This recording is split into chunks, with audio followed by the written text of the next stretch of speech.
मैं, सागर, मिलिंद, वेदांग, विनय, हम 5 लोग कॉलेज के बाद से कई ट्रैक पर गए थे।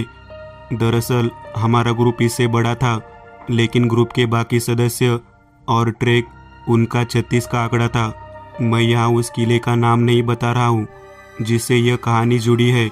हम उस किले पर पहले भी एक बार जा चुके थे। हम 5 लोग थे। वो ट्रैक हमने आम ट्रैक की तरह किया। हम शनिवार की सुबह निकले। हम उस किले तक पहुँचे। शाम को किले का कुछ हिस्सा देखा और फिर वहाँ महादेव मंदिर में रुके। अगले दिन किले का कुछ हिस्सा देखा और वापस चल पड़े। लेकिन उस ट्रैक के बाद हम सभी के मन में वो किला था। हम बार बार वहाँ जाना चाहते थे, लेकिन बाद में सभी काम और घर में व्यस्त हो गए। लेकिन एक दिन मुझे सागर का फ़ोन आया।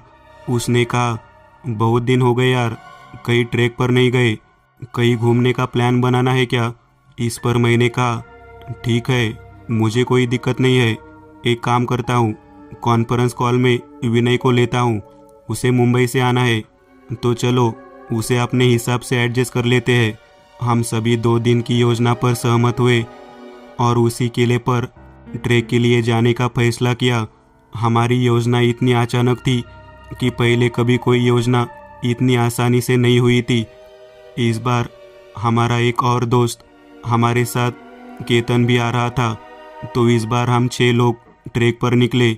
दिसंबर की शुरुआत होने के कारण हवा काफ़ी ठंडी थी, इसलिए सुबह निकलने में थोड़ी देर हो गई। हम सभी बस स्टेशन पर सागर का इंतज़ार कर रहे थे। बस भी प्लेटफॉर्म पर थी। बस चलने का समय हो गया था, लेकिन बस रवाना नहीं हुई थी। सागर आ गया और कुछ ही देर में बस निकली। बस हमें किले की तलहटी में स्थित गांव ले जाने वाली थी और फिर वहां से हम ट्रैक शुरू करने वाले थे। पिछले अनुभव को देखते हुए किले तक पहुंचने के लिए हमें 4 से 4.5 घंटे तक ट्रैक करना होगा। हम गांव पहुंचे और वहां से किले पर चढ़ना शुरू कर दिया। किले का शुरुआती हिस्सा घनी झाड़ियों और चढ़ाई वाला था। हम वहां से गुजरे और आगे हमने देखा कि एक बूढ़ी औरत वहां बैठी अमरूद बेच रही थी। मैंने सागर से कहा, वो यहाँ अमरूद बेचने क्यों बैठी है? या खरीदार कौन है? या तो इस किले में ट्रेकर कम आते हैं? सागर ने मेरी बातों को नज़रअंदाज कर दिया। उसने कहा, जाने दे, यहाँ बैठी है तो बैठने दे। जैसे ही हम वहाँ से गुजरे, वे हमसे अमरूद लेने का आग्रह करने लगी, लेकिन हम में से कोई भी उस समय अमरूद नहीं खाना चाहता था, इसलिए हम उन्हें मना करते रहे। जबकि वो डरावनी आवाज़ में हमारे पीछे चिल्लाने लगी। केतन ने कहा, अरे वो बुढ़िया कैसे चिल्ला रही है, मैं जाकर अमरूद ले आता हूँ। तो वो पीछे मुड़ा और बोला, कहाँ गई वो बुढ़िया? यह बात सुनकर हम सब पीछे मुड़ गए, लेकिन हमें आश्चर्य हुआ कि इतनी देर में वह कहाँ चली गई। मिलिंद ने कहा, उठकर चली गई होगी, जाने दे, वो चीज़ इतनी आसानी से छोड़ने वाली नहीं थी। लेकिन मैंने भी सबसे कहा, चलो आगे बढ़ते हैं, जंगल कम होता जाएगा, फिर हम जो अपने साथ लाए हैं वही खाएंगे। हम सब वैसे ही आगे बढ़े। थोड़ी दूर चलने के बाद दोपहर का 1 बज चुका था। हम वही एक पेड़ के नीचे खाना खाने बैठ गए। कुछ चपातियाँ, सूखी सब्जियाँ, पराठे के साथ मैंने अपने साथ लाई कुछ चपातियाँ खाई और बाकी रात के खाने के लिए उन्हें उसी कागज़ में लपेट दिया। सभी ने ऐसा किया क्योंकि आज रात हमें किले पर ही रुकना था और किला सुदूर होने के कारण वहाँ खाने के लिए कुछ भी नहीं था। हम किले पर चढ़ रहे थे। उस समय हमें एहसास हुआ कि हम बहुत तेज़ी से चल रहे हैं और पिछली बार वहाँ एक जगह थी जहाँ हमने बहुत सारी तस्वीरें ली। इस बार हमें वह जगह नहीं दिखी। 2 घंटे के भीतर हम एक छोटे से किले के द्वार पर पहुँचे। हमें तो पता ही नहीं चला कि हम इतनी जल्दी कैसे आ गए। किले पर पहुंचकर हम उसी महादेव मंदिर की ओर मुड़े जहां पिछली बार आकर रुके थे, लेकिन वहां पहले से ही एक बड़ा ट्रेकिंग ग्रुप मौजूद था। अब क्या करना है ये सोचते समय वेदांग को कुछ याद आया। उसने कहा, यहाँ से जाने के बाद किले के मध्य भाग में 2 पुराने कमरे हैं। पिछली बार जब हम आए थे तो देखा था। उस वक्त हम सबको ये याद आया। हम उन 3 कमरों की तरफ गए। वो कमरे किले में पानी के कुंड के पास थे। ऊपर छत थी, अंदर कुछ गंदगी थी और दरवाज़ा टूटा हुआ था। हम उन कमरों को देखकर बहुत खुश हुए। शाम का समय था, इसलिए अगर किले में कोई आता भी तो इस क्षेत्र में नहीं आता। हमें वह जगह बहुत रोमांचकारी लगी। हमने पास में मौजूद घास से कमरे को साफ किया और फिर किले की एक तरफ जाकर बैठ गए और सूर्यास्त देखने लगे। सह्याद्री के गढ़कोट से सूर्योदय और सूर्यास्त देखने का एक अलग ही मज़ा है। हम भी उसमें खो गए। पूरा अंधेरा होने तक वहीं बैठे रहे और फिर कमरे में आए। मिलिंद अपनी बड़ी टॉर्च लेकर आया। हमने उसे चालू किया और उसके चारों ओर बैठकर बातें करने लगे। लेकिन हम सभी को उस जगह के बारे में कुछ अलग महसूस हो रहा था, लेकिन कोई बात नहीं कर रहा था। इस तनाव को कम करने के लिए हमने वहाँ कमरे के एक कोने में आग जलाई, लेकिन कुछ देर बाद आग अपने आप बुझ गई। मिलिंद ने कई बार कोशिश की, लेकिन वही हुआ, आग नहीं जल रही थी। यह सब देखकर केतन ने कहा, मुझे कुछ अलग लग रहा है। मेरा मतलब है कि सुबह से हमारे साथ कुछ अलग हो रहा है। इस पर सागर ने कहा, ऐसा कुछ नहीं है, ये सब हमारे दिमागी खेल है। लेकिन अभी बहुत भूख लगी है, खाए क्या? हम सबको बहुत भूख लगी है। हम सब बड़ी टॉर्च के पास बैठ गए। सब ने अपना खाना बैग से निकाला। मैंने भी बैग से टिफ़िन और कागज़ में लिपटी हुई रोटियां निकाली। सब बैठे हुए थे। मैंने कागज़ से अपनी रोटियां निकाली और फैला दी। सामने का दृश्य देखकर मैं चौंक गया। मेरी पूरी रोटियां किसी ने काट ली थी। वो दांत इंसान के दांतों के बराबर थे। ये मैंने सबको दिखाया, लेकिन अब सबके चेहरे का रंग उड़ गया। सागर ने कहा, ये कैसे हुआ? किसी कुत्ते ने खा लिया होगा। इस पर मैंने कहा, ओह, मैंने चपाती को बैग में बिल्कुल नीचे रखा था, लेकिन मैं इसे ठीक से नहीं निकाल सका। एक कुत्ता कैसे खा सकता है? इस पर वेदांग ने कहा, लेकिन इस बाइट को देखो तो ऐसा लग रहा है कि रोटी को खोलकर एक बाइट ली गई है और ये 5 रोटियां है। और ख़ास बात यह है कि कागज़ वही है, कहीं से भी फटा नहीं है। लेकिन मुझे याद है कि निखिल चपाती को बैग में लपेट देता था और बाद में बाहर नहीं निकालता था। लेकिन अब किसी को कोई अंदाज़ा नहीं था। दरअसल डर तो सभी को लग रहा था, लेकिन मिलिंद ने पूरे धैर्य से कहा, कुत्ते ने इसे खा लिया होगा, तुम्हारा ध्यान नहीं होगा। निखिल, तू इसे बाहर रख कर आ और हमारा डिब्बा खा। दरअसल उनकी बात पर किसी को यकीन नहीं हुआ, न मुझे और न ही दूसरों को। लेकिन मैंने अपना मन पक्का करने के लिए वैसे ही रोटियां उठाई और बाहर ले गया और अंदर आकर सबके साथ खाया। भोजन के दौरान हम में से किसी ने भी बात नहीं की। सब कुछ शांत और शांत। सचमुच सब कुछ शांत था। क्या ये तूफान से पहले की शांति थी? उस रात हमारे लिए क्या होने वाला है? भोजन के बाद हम सब थोड़ी देर के लिए मौन बैठे थे। उस समय विनय, जो समूह का सबसे शांत व्यक्ति था, सबके साथ मौज मस्ती करने लगा। धीरे धीरे हमारी सामान्य बातचीत शुरू हो गई। माहौल में तनाव कुछ कम होता दिख रहा था। रात के 9 बज चुके थे। मोबाइल में रेंज नहीं थी। तभी सागर ने कहा, चलो बाहर घूमने चलते हैं। बाहर कितना मस्त लग रहा है। सभी लोग उसकी बात समझ गए। हम सभी बाहर आ गए और चारों ओर घूम रहे थे। उस कमरे में अभी भी टॉर्च जल रही थी। मिलिंद ने पलट कर देखा और महसूस किया कि कोई उस कमरे की खिड़की से बाहर देख रहा है। उसने मेरे कंधे पर हाथ रखा और पीछे मुड़कर देखने का इशारा किया। मैंने सबसे पहले पीछे मुड़कर देखा तो मुझे कुछ दिखाई नहीं दिया। खिड़की से टॉर्च की रोशनी आ रही थी। सब आगे चल रहे थे। मैं और मिलिंद पीछे रह गए थे। मैंने मिलिंद से पूछा, आखिर तू क्या दिखा रहा था? तो उसने कहा, मैंने देखा कि एक औरत खिड़की में खड़ी थी। उसके पीछे से टॉर्च की रोशनी आ रही थी, इसलिए उसके चेहरे का आकार साफ दिख रहा था। तो मैंने तुझे बताया और पीछे मुड़कर देखा तो वहाँ कोई नहीं था। इस पर मैंने मिलिंद से कहा, मिलिया कुछ भी मत बोल, ये रोटी का मामला हो गया है तो अब तू कुछ भी बोलेगा। इस पर मिलिंद ने कहा, ओए निकलिया, मैं सच कह रहा हूँ, वहाँ कोई था। मैंने उनकी बातों को दिल पर नहीं लिया और चलता रहा। रात के समय ऐसी सुनसान जगहों पर सन्नाटा सचमुच मंत्रमुग्ध कर देने वाला होता है। दूर से आने वाली हल्की सी आवाज़ भी इतनी करीब लगती है। उसी समय सागर ने मुझसे कहा, निकलिया, यहाँ मैं कुछ अलग सा महसूस होता है। यह बहुत शांत है। हमें हथियार जैसी कोई चीज़ पास में रखनी चाहिए। रात में कुछ भी हो सकता है। मुझे भी यही बात समझ आई। मैंने उससे कहा, हम पेड़ की पतली शाखाएं काटेंगे, इसे छड़ी के रूप में इस्तेमाल करेंगे। मेरा चाकू बैग में है, मैं उसे लेकर आता हूँ। किसी भी ट्रैक के लिए मैं अपना कैंपिंग चाकू हमेशा अपने साथ रखता हूँ। यह किसी भी ट्रैक के लिए सबसे महत्वपूर्ण चीज़ है। मैं कमरे में गया, अपने बैग से चाकू निकाला और ऐसे ही सब लोग वही खड़े थे।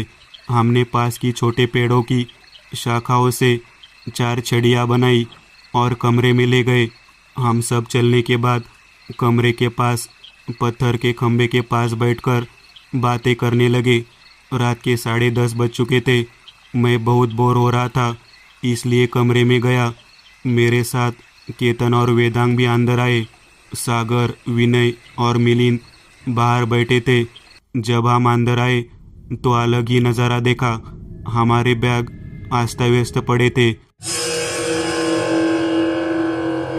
हमारे बैग इधर उधर पड़े थे।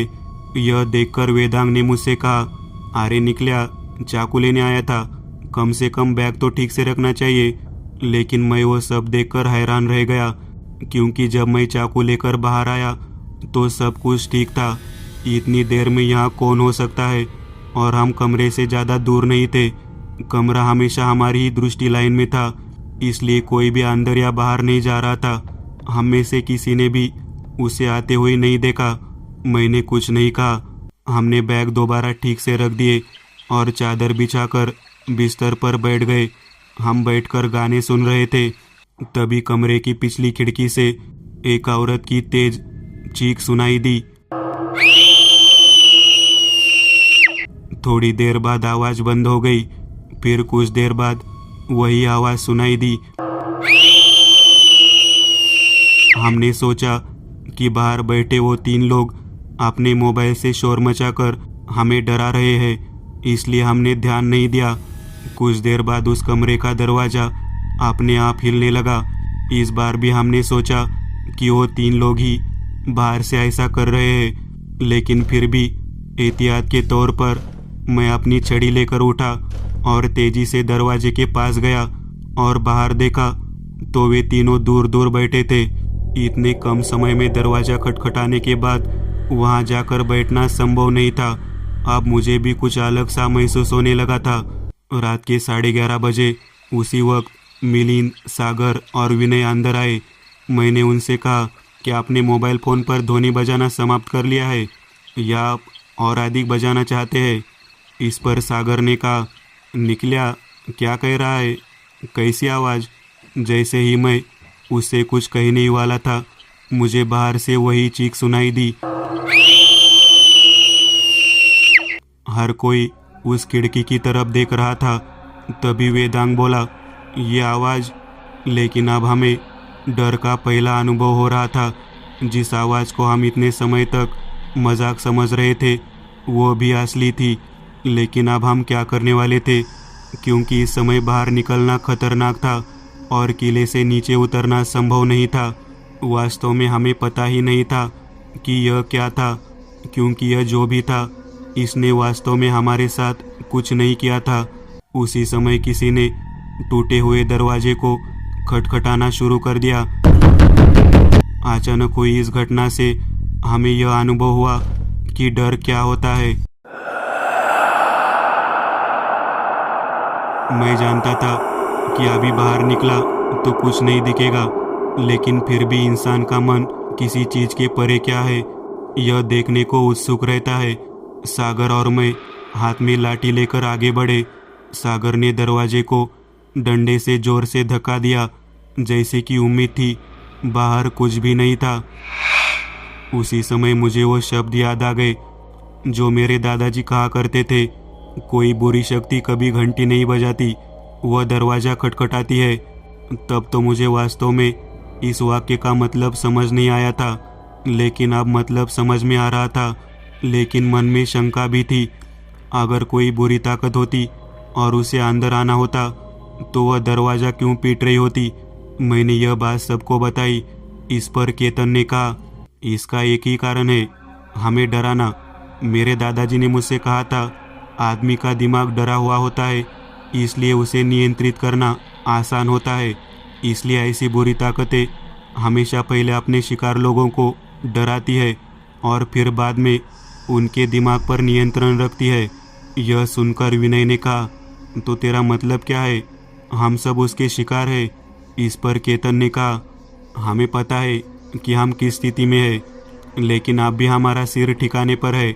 हम हर समय सोच रहे हैं, इसलिए अगर कोई बुरी ताकत है तो उसने अभी तक हमें परेशान नहीं किया है। इस पर सागर ने कहा, मुझे इस पर विश्वास नहीं हो रहा है। चलो चलते हैं और सो जाते हैं, देखते हैं आगे क्या होता है। इतना थक गए कि उसने हमें खुद को बिस्तर पर लेटने के लिए मजबूर कर दिया। रात का समय था, हम सब लेटे हुए थे, लेकिन नींद नहीं आ रही थी। इस बीच दीवार के पास सो रहा वेदांग अचानक जाग गया। मैंने उसे देखकर पूछा, क्या हुआ, ऐसे उठकर क्यों बैठा है? तो उसने कहा, अरे पैर में कुछ लग गया। मैं उठा और टॉर्च जलाया तो वहाँ पानी की बोतल थी। वेदांग उस बोतल को देखकर बोला, अरे ये बोतल यहाँ कैसे आई? ये तो मेरे बैग में थी। यह सुनकर सभी जाग गए। विनय बोला, अरे बैग से गिर गई होगी।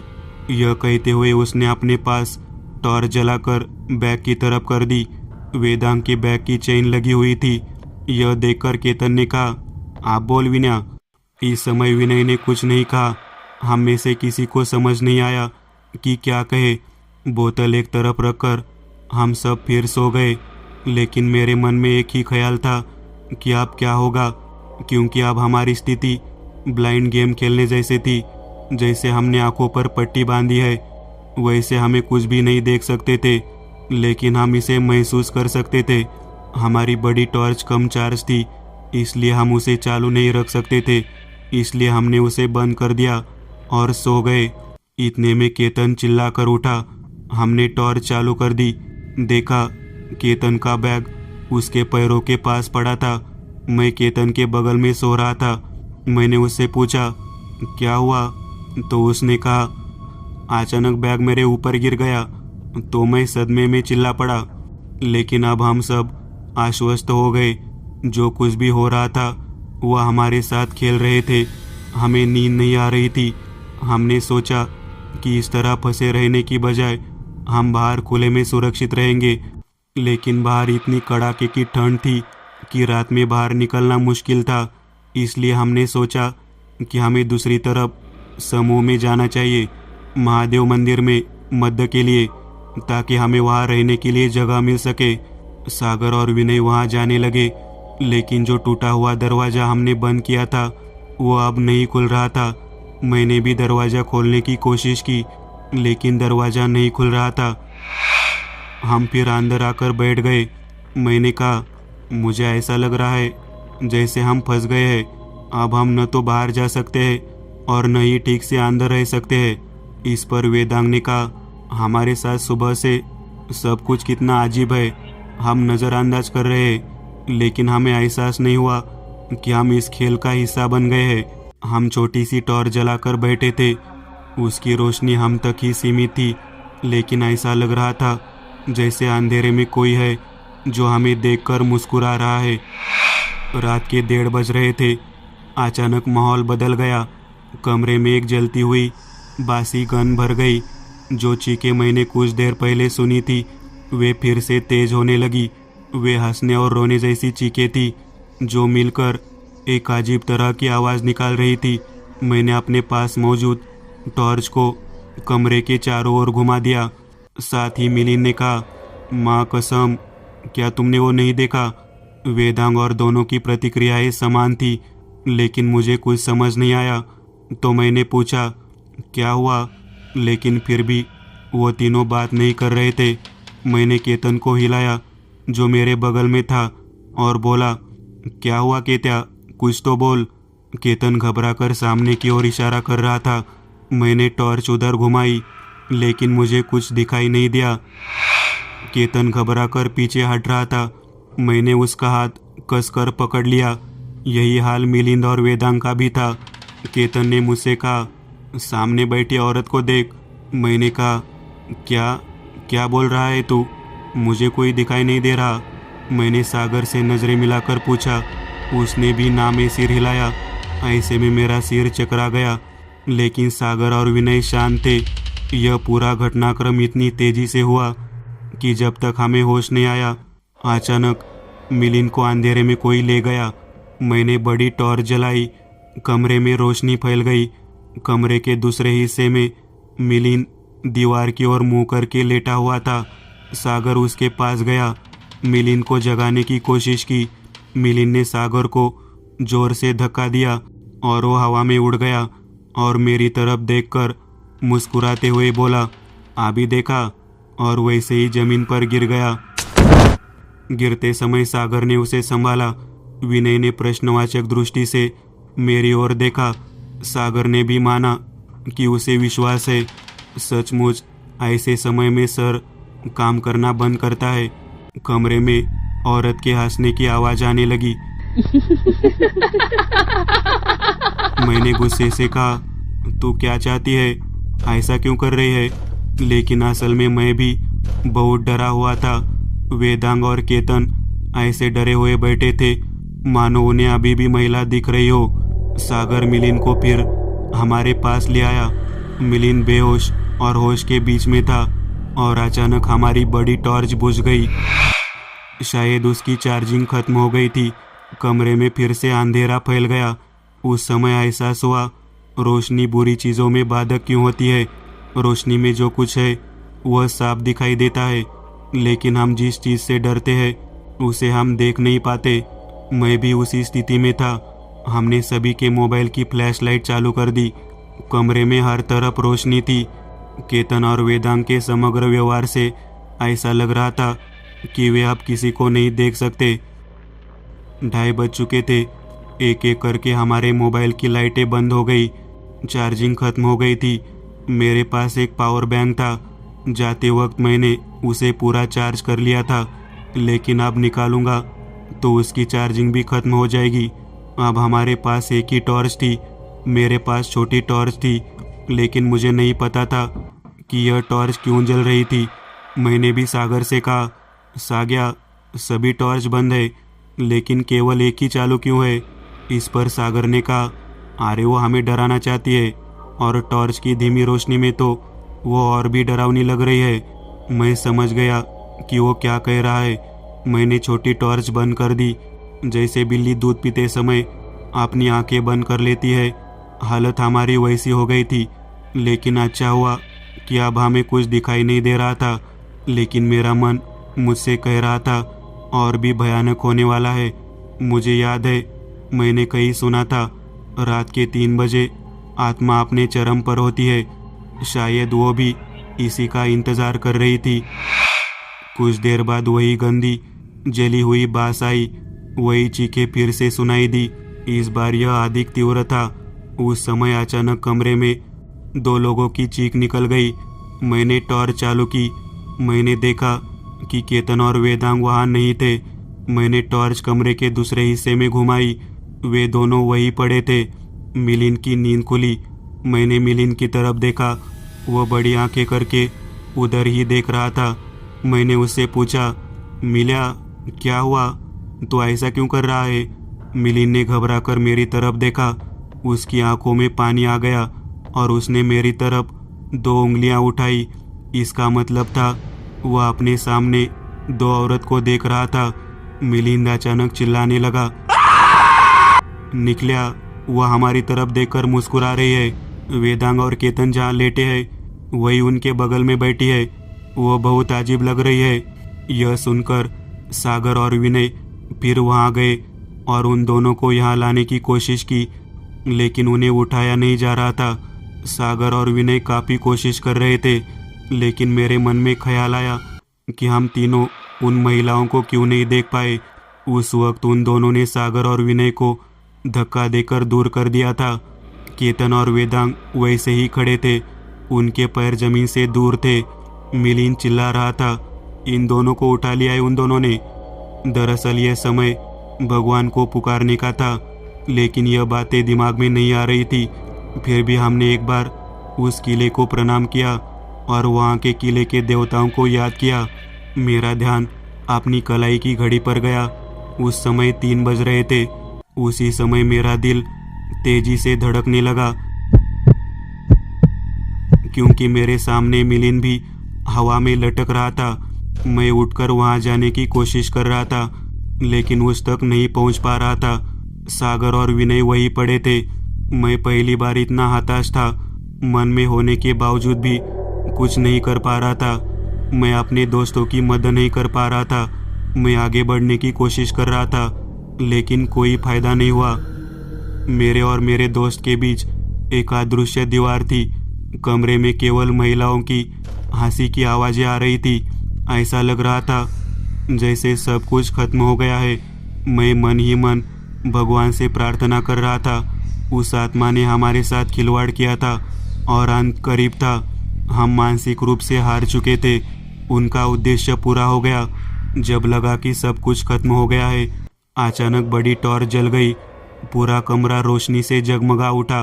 अचानक मिलिंद, वेदांग, केतन जमीन पर आ गए। उन्हें होश आ गया था। सागर और विनय भी खड़े हो गए। सिर्फ 2 मिनट में इतना बदलाव आ गया। अब महिलाओं की हंसी की जगह चीख होने ले ली है। ऐसा लगता है जैसे कोई उन पर अत्याचार कर रहा हो। लेकिन हम कुछ नहीं देख सके, लेकिन मिलिंद देख सका। मैंने मिलिंद की तरफ देखा और उसे रोकने की कोशिश की।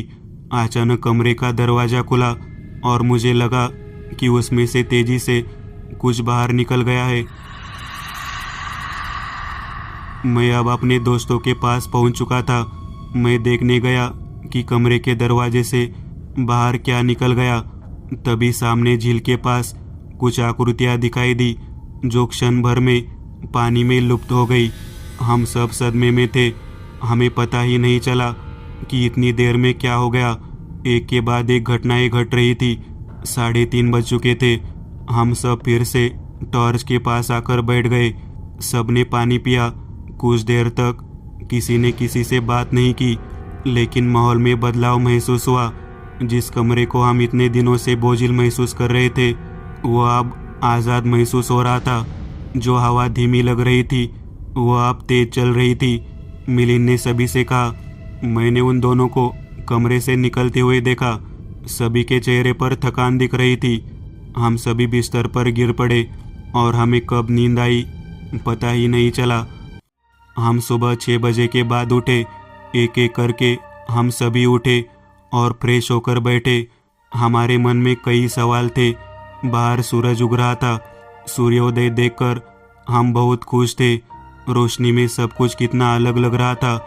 कुछ ही देर में कमरा सूरज की रोशनी से नह गया। हम सभी ठीक थे और रात को हमने जो सोचा था कि सूर्योदय के साथ हम किला उतरेंगे, वह सोच मन से दूर हो गई, क्योंकि सूरज एक प्रकार की ऊर्जा के साथ आता है। हमने किले के चारों ओर घूमने का फैसला किया। हम सभी तैयार होने के बाद 7:30 बजे बाहर निकले।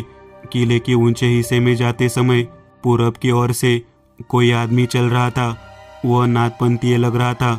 उनकी कुल मिलाकर चाल उनकी सामान्य चाल जैसी ही लग रही थी। वे हमारे करीब आए और कुछ क्षण के लिए झिझके। उन्होंने हमसे पूछा, आप लोग कहाँ से आए हैं? मैंने कहा, पुणे से। हमें लगा कि वो कुछ कहेंगे। उन्होंने हम सबके चेहरों की तरफ देखा और बोले, तुम लोग सवालों के चक्कर में फंस गए हो। हमें आश्चर्य हुआ। केतन ने उनसे पूछा, आप क्या जानते हैं और क्या जानते थे? इस पर सज्जन ने कहा, मैं कनिपनाथ की सेवा करता हूँ।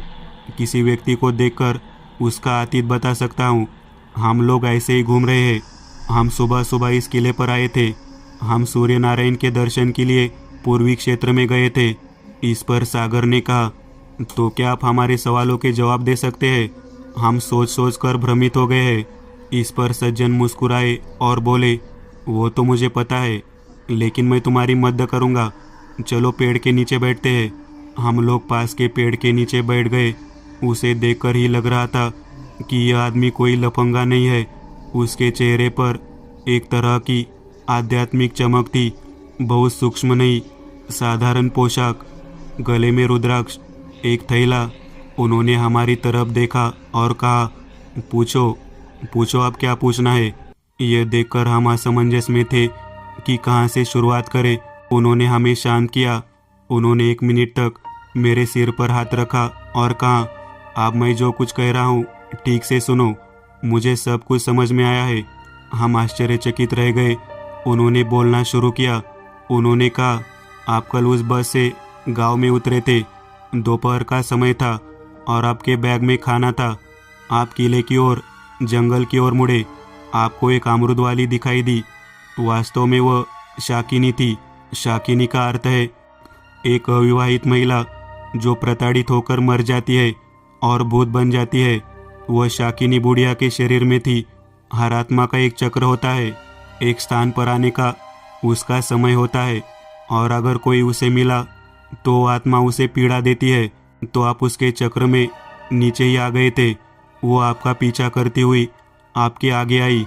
दरअसल कई आत्माएं अपना मूल स्थान नहीं छोड़ती है, लेकिन शाकिनी या कोई अन्य शक्तिशाली राक्षसी अपना स्थान छोड़कर आपके पीछे आ सकती है। आप लोग उसके चक्र में फंस गए थे। वो आपका पीछा करती है। आप आगे आकर खाना खाने बैठ जाते हैं, लेकिन आप नहीं जानते थे कि जिस पेड़ के नीचे आप छाया के लिए बैठे थे वो कोबरा का पेड़ था। आप बच्चों को तो पता नहीं, लेकिन पुराने लोग कहते हैं कि कोबरा के पेड़ से दूर रहना चाहिए, क्योंकि आवागढ़ कई कोबरा के पेड़ों पर रहती है। आवागढ़ का अर्थ है एक विधवा जिसकी अप्राकृतिक मृत्यु हुई हो। खास बात यह है कि उस पेड़ पर जो भूत था वो औरत खाना पानी से तड़प कर मर गई थी, और आप उसी पेड़ के नीचे खाना खाने बैठ गए। उसी समय तुमने स्वयं को एक अन्य बुरी शक्ति के घेरे में पाया। उन्होंने मेरी ओर देखते हुए कहा, आप समझे, रोटी का टुकड़ा किसने खाया? मुझे समझ नहीं आ रहा था कि क्या कहूँ। मैं आगे कुछ कहूँगा। सज्जन ने कहा, रुको, मुझे पता है तुम आगे क्या पूछने वाले हो। तुम 2 घंटे में किले तक कैसे पहुँच गए, यही ना? मैंने हाँ में सिर हिलाया। उन्होंने बोलना जारी रखा, अब आप 2 शक्तियों से घिरे हुए थे। वो दोनों आपकी राह पर थी, लेकिन आप कुछ नहीं कर सकते थे, क्योंकि राक्षसों की असली ताकत रात में होती है। वे रात में जो चाहती है वह हासिल कर सकती है। उनकी योजना आपको रात होने तक वही रोकने की थी, ताकि वे जंगल में एकांत स्थान पर अपना उद्देश्य पूरा कर सके। लेकिन आप थोड़ा आगे चले और खुद को एक और आत्मा से घिरा हुआ पाया। वह था वीर, एक योद्धा, युद्ध में या किले की रक्षा में उपयोगी है, लेकिन वह आपको परेशान नहीं करने वाला था। किले में कई आत्माएं हैं जो अच्छी है, किले की रक्षा के लिए काम कर रहे हैं। उस वीर ने बुरी ताकतों को आपकी राह पर आते हुए देखा और जल्दी से आपको उसके नियंत्रण स्थान से किले तक पहुंचाया। तुम्हें तो यह भी नहीं पता, अतः आप बहुत ही कम समय में किले पर पहुंच गए। एक बात सुनकर हम चौंक गए। इतना कुछ चल रहा था, लेकिन हम उसे देख नहीं सके। लेकिन मुख्य सवाल अभी भी सामने था कि रात में क्या हुआ था। सज्जन ने बोलना जारी रखा, आपकी किस्मत कितनी अजीब है कि आपको उस विशेष मंदिर में जगह नहीं मिली, अन्यथा रात की पूरी घटना टल जाती। लेकिन फिर भी आप उन कमरों में गए, सारा सामान वही रख दिया, और फिर वही आत्माएं जो आपका पीछा कर रही थी उन्हें पूरा मौका मिला। वो आपको कमज़ोर करने की कोशिश कर रही थी ताकि वो अपने मकसद में कामयाब हो सके। वे आपकी आत्मा चाहते थे, इसलिए वे आपको अलग अलग तरीक़ों से डरा रहे थे। धीरे धीरे आप सभी डर गए और आप उनके वशीभूत में गए। फिर मैंने उनसे पूछा, मैंने सागर और विनय ने कुछ क्यों नहीं देखा? इस पर उन्होंने कहा, अरे तुम राक्षसगण के हो, तुम कभी भी आत्माओं को सीधे नहीं देख पाओगे। तभी तो उस एक आत्मा ने इस मिलिन के शरीर का सहारा लेकर तुमसे संपर्क किया। क्या तुम्हें याद है? लेकिन ये दूसरे मनुष्यगण है, इसलिए वे इन दोनों को उनके मूल रूप में देख पा रहे थे। और अब आपके पास सबसे महत्वपूर्ण सवाल यह है कि अचानक क्या हुआ जब आपको लगा कि सब कुछ खत्म हो गया है? वे आत्माएं कैसे निकली? तो हुआ ये, उस वक्त रात के 3 बज चुके थे। उस आत्मा की शक्ति पूरे जोरों पर थी। आप सभी की जान खतरे में थी, क्योंकि वो आत्माएं सच में बहुत बुरी थी, लेकिन वो अपने मूल स्थान से बहुत दूर थी, इसलिए उन्हें इस जगह के बारे में नहीं पता था। जिस स्थान पर आप रहते हैं वो एक पुरानी झील के पास है, और उनमें कुछ पुराने जल स्थानों में सती आसरा की गंध है। सती आसरा 7 स्त्रियों के रूप में है। कोई नहीं जानता कि उनकी उत्पत्ति क्या है, वे देवी है या अप्सरा या कुछ और, कोई नहीं जानता। लेकिन उनका भी एक चक्र होता है, यानी एक समय होता है, सुबह 3 बजे। जब 3 बजे वो 2 बुरी शक्तियाँ आप पर अपना प्रभाव दिखा रही होती है, उसी समय उस क्षेत्र में सती आसरा का चक्र शुरू हो जाता है, और सती आसरा के प्रभाव से वे बुरी शक्तियाँ दूर हो गई, जिससे आप अचानक उन बुरी शक्तियों के चंगुल से मुक्त हो गए। तभी सज्जन ने मेरी ओर देखा और कहा, जो आकृतियाँ तुमने पानी के पास देखी वे वही थी। तुम भाग्यशाली हो, कोई भी उन्हें इतनी आसानी से नहीं देख सकता। लेकिन मेरे मन में एक सवाल था। मैंने उनसे पूछा, मेरे ही डिब्बे से रोटियां क्यों खाई? इस पर वह मुस्कुराए और बोले, शायद उसे आपकी सब्जी पसंद है। हम सभी खूब हंसे। हमारे सभी सवालों के जवाब दिए गए। हमने 2 दिनों में इतनी सारी शक्तियों से बातचीत की। यह भी हमारी किस्मत का हिस्सा था कि हमें वह सज्जन मिल गए। हम उनके साथ किले में घूमे, खूब बातें की, और शाम को उनके साथ किले से नीचे उतरे। लेकिन एक ही समय में इतनी सारी अच्छी और बुरी ताकतों के अचानक हमारे संपर्क में आने के पीछे की नियति अज्ञात थी।